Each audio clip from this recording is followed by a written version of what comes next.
Hello everyone, welcome back to your faith planning video, and today we are continuing on in Nehemiah. Last video I went over Nehemiah chapter 3 just to give a quick breakdown. Basically it just talked about what they were rebuilding and how it was being rebuilt and by who it's being rebuilt by. I did a simple breakdown of that chapter in just a note page in my happy planner versus putting it on my daily plan, so go check out that video. I did not skip a chapter in Nehemiah, I just didn't think it needed to be broken down by the SOAP method. So saying all of that, we're going to continue on in chapter 4. We are going to break chapter 4 down in Nehemiah in two subsections like I did in the previous video, and those subsections are going to be Nehemiah 1 through 14 and 15 through 23. So let's go ahead and jump into it. Now, as I've said before, I am pronouncing Old Testament names, and I'm going to be honest with y'all.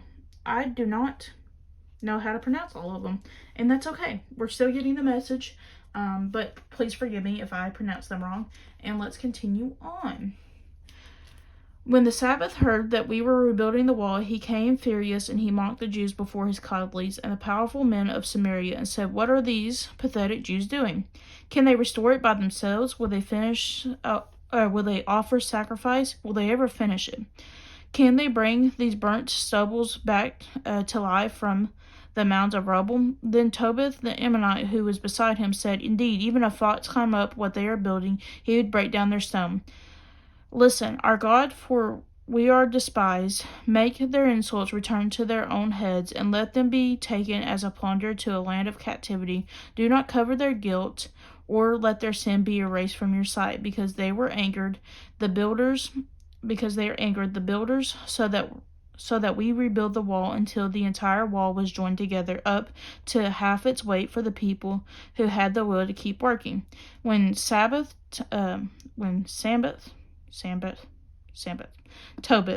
and the Arabs, Amorites, the Ashbelites, heard the repair of the walls of Jerusalem was progressing and the gates were being closed, they became furious, and they plotted together to come and fight against Jerusalem and throw it into confusion.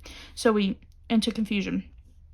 prayed to our God and stationed a guard because of them day and night. In Judah it was said, "The strength of the laborers fell, since there was so much rubble, we will never be able to rebuild the wall." And our enemies said that they wouldn't realize until we were among them and can kill them and stop the work. And when the Jews who lived nearby arrived, they said to us time and again, "Everywhere you turn, they attack us." So I stationed people behind the lowest sections of the wall at the vulnerable areas. I stationed them by families with their swords, spears, and bows. And after I had made the inspection, I stood up and said to the nobles, the officials, and the rest of the people, "Do not be afraid of them. Remember their great, all-inspiring Lord, and fight for the countrymen, your sons, your daughters, your wives, and homes."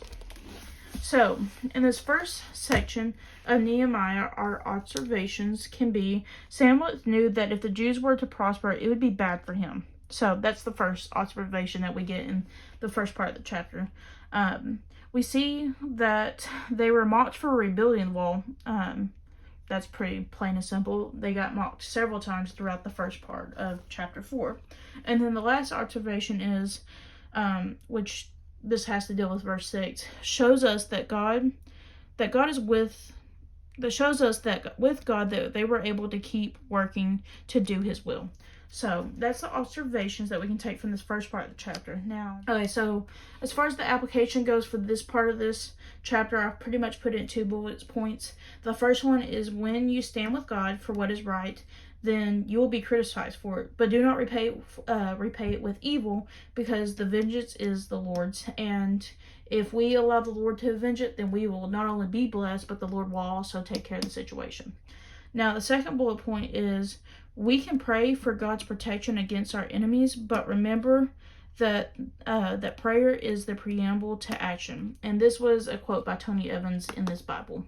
Now, coming back up here, I think a verse to remember is Matthew 5:11 through 12, which says, "Blessed are you when people insult you and prosecute you and falsely say all kinds of evil against you because of me. Rejoice, be glad, because it is great because great is your reward in heaven. So basically Matthew 5:11-12 is going to give you encouragement to basically not seek vengeance on your own, which I know I struggle with. Okay, so let's hop back over to Nehemiah 4:15-23. Okay, so we are continuing on in Nehemiah 4, and we're going to do the last little bit of the chapter.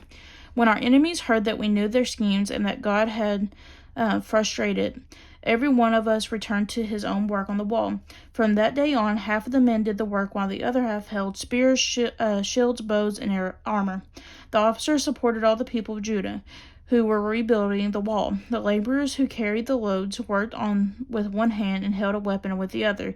Each of the builders had his sword strapped around his waist while he was building, and the one who sounded the ram's horn was beside me. And then I said to the nobles, the officials, and the rest of the people, the work is enormous, spread out, and we separated far from one another along the wall. Wherever you hear the sound of the ram's horn, rally to us, and our God will fight for us. So we continued the work while half of the men were holding spears from daybreak until the stars came out. At the time, I also said to people, let everyone and his servants spend the night inside Jerusalem, so that they can stand guard by night and work by day. And I, my brothers, my servants, the men of the guard with me, never took off their clothes. Each carried his weapons, even when washing.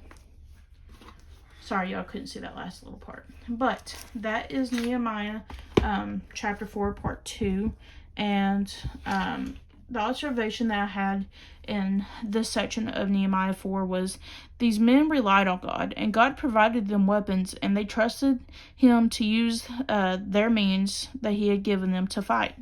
So basically, here we see that the men trusted God, and they trusted God to fight for them. And the application that we can apply to our lives from this part of Nehemiah is to use all of the available means without prayer is relying on ourselves. So, saying that, we want to use all the available means with the power of prayer in our lives and let God work. So yeah, that is Nehemiah 4.